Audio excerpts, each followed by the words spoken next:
2-3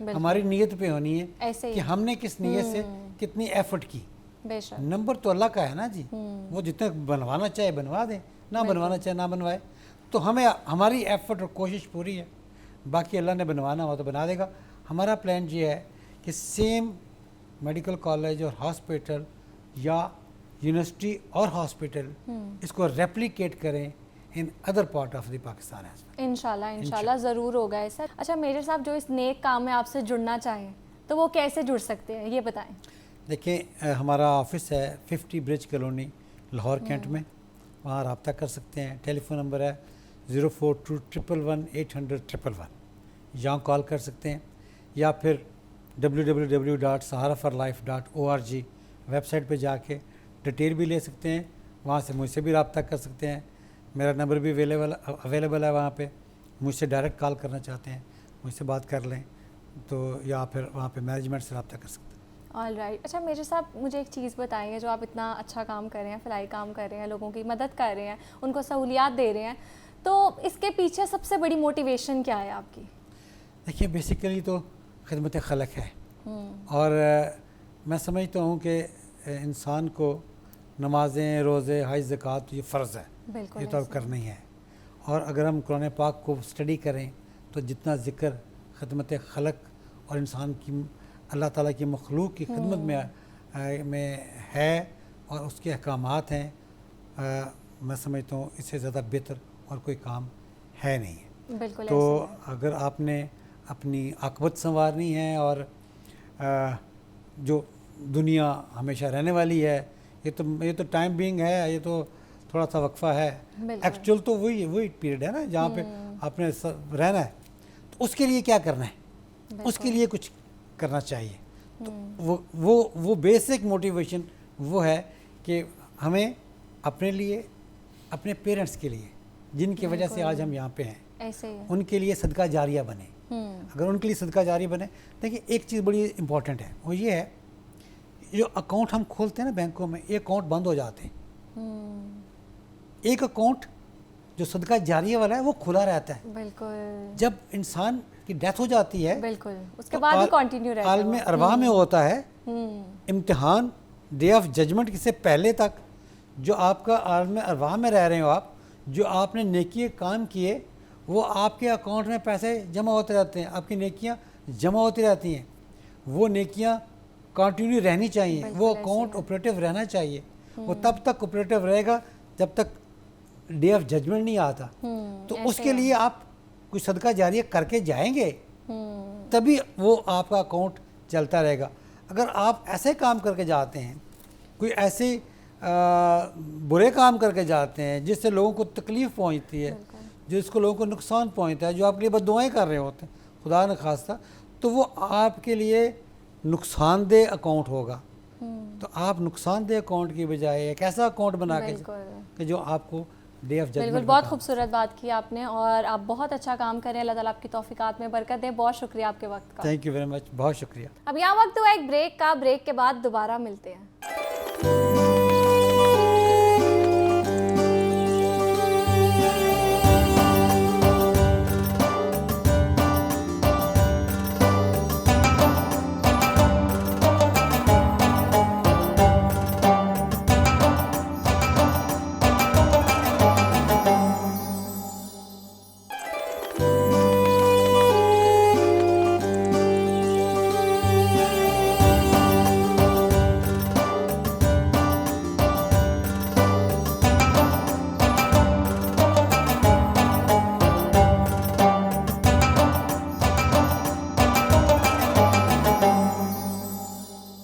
آگے بڑھتے ہیں اور کچھ قرآن پاک کے ترجمے اور تفسیر کے حوالے سے بات کر لیتے ہیں. میرے ساتھ علامہ ابتسام الہی ظہیر صاحب موجود ہیں. دیکھتے ہیں آج وہ ہمارے لیے کون سے پارے کی تفسیر اور ترجمہ لے کے آئے ہیں, ان کی طرف چلتے ہیں. نحمد و نصلی علی رسول الکریم, بسم اللہ الرحمن الرحیم. میں میڈم کا مشکور کہ انہوں نے ایک مرتبہ پھر مجھے قرآن مجید کے حوالے سے اپنی چند گزارشات کو پیش کرنے کا موقع دیا ہے.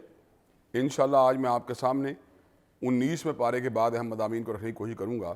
19ویں پارے کا آغاز سورہ فرقان سے ہوتا ہے, اور شروع میں اللہ تبارک و تعالیٰ نے اس بات کا ذکر کیا جب قیامت کا دن آئے گا ظالم اپنے ہاتھ کو کاٹے گا, اپنے دانتوں سے. کیوں؟ اس لیے کہ اللہ تبارک و تعالیٰ یہ وجہ بیان فرماتے ہیں یوم یعض الظالم علی یدیہ یقول یا لیتنی اتخذت مع الرسول سبیلا یا ویلتا لیتنی لم اتخذ فلانا خلیلا. قیامت کا دن ظالم اپنے ہاتھ کو اس لیے چبائے گا کہ وہ کہے گا اے کاش میں نے حضرت رسول اللہ صلی اللہ علیہ وسلم کے راستے کو اختیار کیا ہوتا. یا ویلتا لیتنی لم اتخذ فلانا خلیلا، اور اے کاش میں نے فلاں کو اپنا یار نہ بنایا ہوتا. کئی لوگ فقط اپنے یاروں کی یاریوں کو نبھاتے ہوئے گمراہی کی دلدل میں اتر جاتے ہیں. پیرنٹنگ کے اوپر کے حوالے سے ہمارے والدین کی ذمہ داریاں بنتی ہیں کہ جہاں پر وہ اپنی اولاد کے لیے اچھے لباس کا انتظام کرتے ہیں، جہاں پر ان کی اچھی غذا کا انتظام کرتے ہیں، جہاں پر ان کو بہت سی دیگر باتوں کے حوالے سے ان کی ضروریات کو پورا کرنے کے لیے ایفرٹ کرتے ہیں، وہاں پر ان کو ان کی کمپنی کے اوپر بھی نظر رکھنی چاہیے.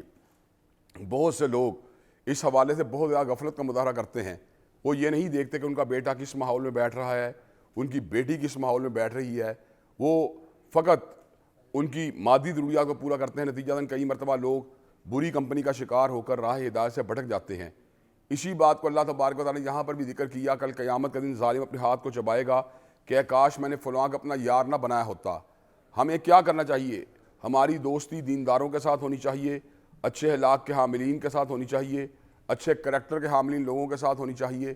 اللہ تبارک و تعالیٰ کلام حمید میں اس بات کا اعلان فرماتے ہیں الاخلاء یومئذ بعضهم لبعض عدو الا المتقین.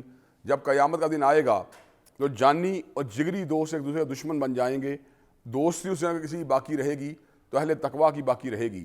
اللہ تبارک و تعالیٰ سورہ فرقان میں عباد الرحمن کا ذکر کیا. ویسے تو سارے ہی اللہ کے بندے ہیں، لیکن جس طرح سورہ مومنون میں ان خاص بندوں کا ذکر تھا کہ جن کے لیے اللہ نے فردوس بری کے باغات کو تیار کر دیا ہے، عباد الرحمن کے حوالے سے ان بندوں کا ذکر ہے جو اللہ تبارک و تعالیٰ کے خصوصی بندے ہیں اور جن کی توانائیوں تگ و تاز جد و جہد کا ایک ہی مقصد ہے کہ پروردگار عالم کو راضی کر لیا جائے.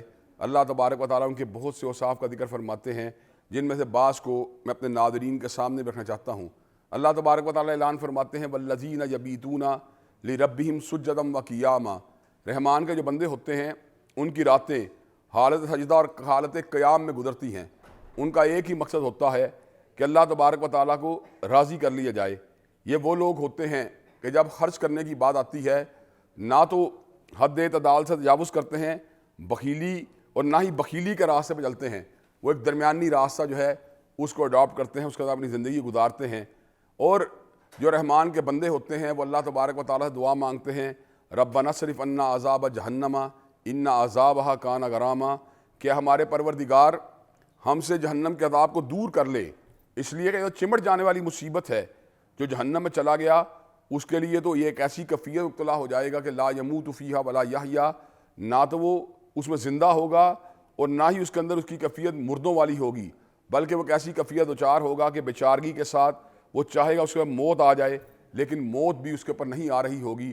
جو رحمان کے بندے ہوتے ہیں نہ تو وہ اللہ تعالیٰ کی ذات شرک کرتے ہیں، نہ وہ زناکاری کا ارتکاب کرتے ہیں، نہ وہ قتل و غارت گری کرتے ہیں، اور جو کوئی یہ کام کرتا ہے اس کے لیے اللہ نے جہنم کے دہکتے ہوئے انگاروں کو تیار کر دیا ہے.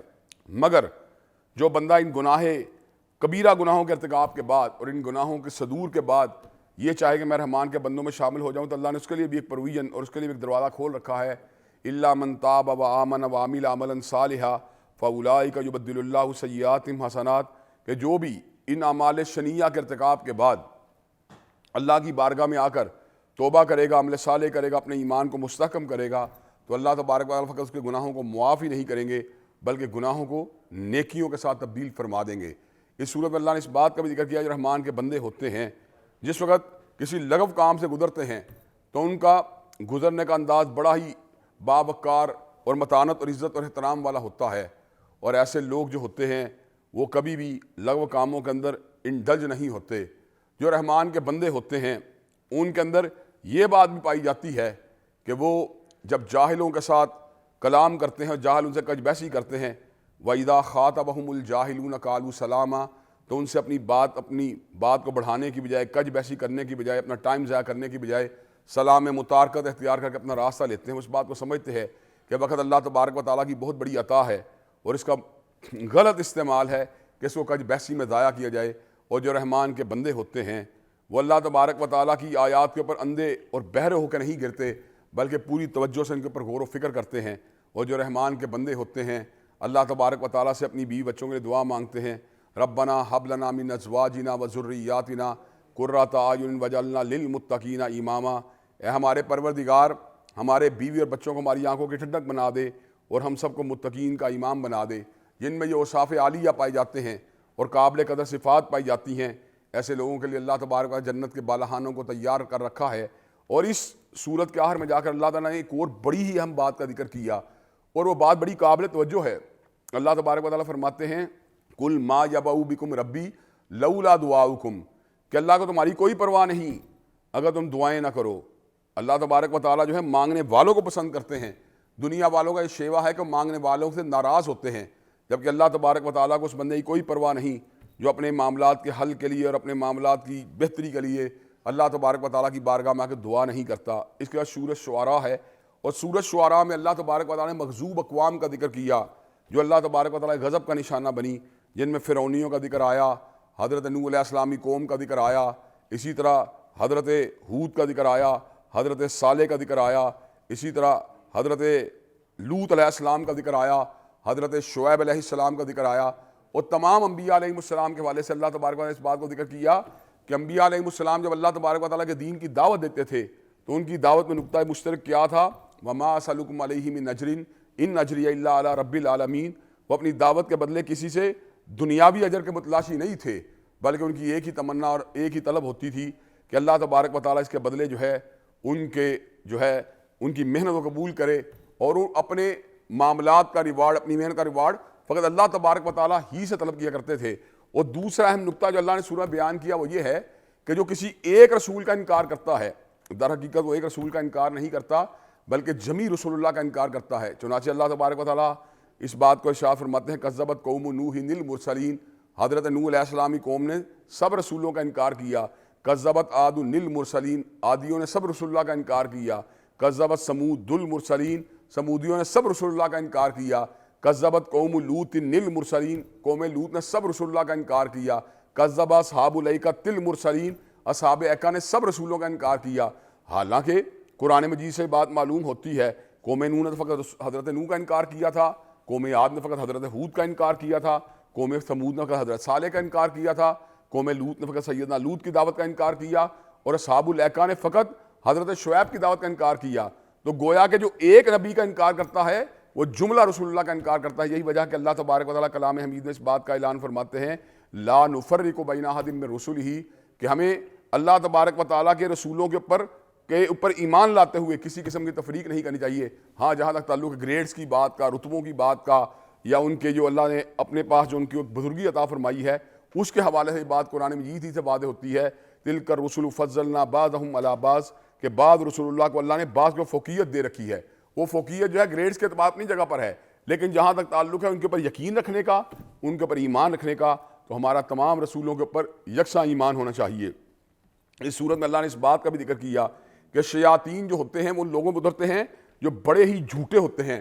ان جھوٹے گناہ گاروں کے اندر جب جھوٹ میں مبالغہ آمیزی پائی جاتی ہے یا گناہوں کے اندر جو ہے حد درجے کی یعنی اضافہ ہو جاتا ہے، تو پھر ان کے بعد شیاطین اترنا شروع ہو جاتے ہیں۔ اور ان کے ساتھ ساتھ وہ شعراء جو بلا مقصد شاعری کرتے ہیں، اور ان شعراء کی کیفیت یہ ہوتی ہے ایسی باتیں اپنی زبان سے نکالتے ہیں جن کے اوپر ان کا عمل نہیں ہوتا۔ اور ساتھ ہی ساتھ اللہ تبارک و تعالیٰ یہ بھی بات ارشاد فرماتے ہیں الم تر انہم فی کل واد یہیمون وانہم یقولون ما لا یفعلون، وہ وہم کی وادیوں میں ٹھوکریں کھاتے رہتے ہیں اور زبان سے ایسی باتوں کو نکالتے ہیں جن کے مطابق ان کا اپنا کریکٹر نہیں ہوتا۔ شعراء کی باتوں کے اندر جو ہے وہ ایک جسے کہتے ہیں ایک ویژول چیزیں یا ایک تخیلاتی چیزیں بہت زیادہ پائی جاتی ہیں، لیکن وہ شعراء جو با مقصد شاعری کرتے ہیں جن کا مقصد انسانیت کو سیدھے راستے پہ چلانا ہوتا ہے، جیسے حضرت علامہ اقبال جیسے شعراء، حضرت اکبر الہ آبادی جیسے شعراء، حضرت مولانا الطاف حسین حالی جیسے شعراء، حضرت مولانا ظفر علی خان جیسے شعراء، تو یقیناً یہ شعراء جو ہوتے ہیں ان کی شاعری جب با مقصد ہے وہ کسی بھی اعتبار سے قابل اعتراض یا قابل مذمت نہیں، لیکن اس کے مد مقابل وہ شعراء جو فقط حسن کی بات کریں، فقط جو ہے شہوانی جذبات کی بات کریں، فقط جو ہے انسانوں کو بیکاری یا انسانوں کو جو ہے وقت کے ضیاع کی طرف دھکیلیں، تو ایسے شعراء جو ہیں ان کے اوپر بھی شیاطین کا نزول ہوتا ہے۔ تو لیکن وہ لوگ جو اپنی اصلاح کر لیتے ہیں اور عمل صالح کرنا شروع کر دیتے ہیں اور اللہ تبارک و تعالیٰ کا ذکر کثرت سے کرتے ہیں، اللہ تبارک و تعالیٰ ان سے ان چیزوں کو دور فرما لیتا ہے۔ اس کے بعد سورہ نمل ہے، اور سورہ نمل کا وہ حصہ جو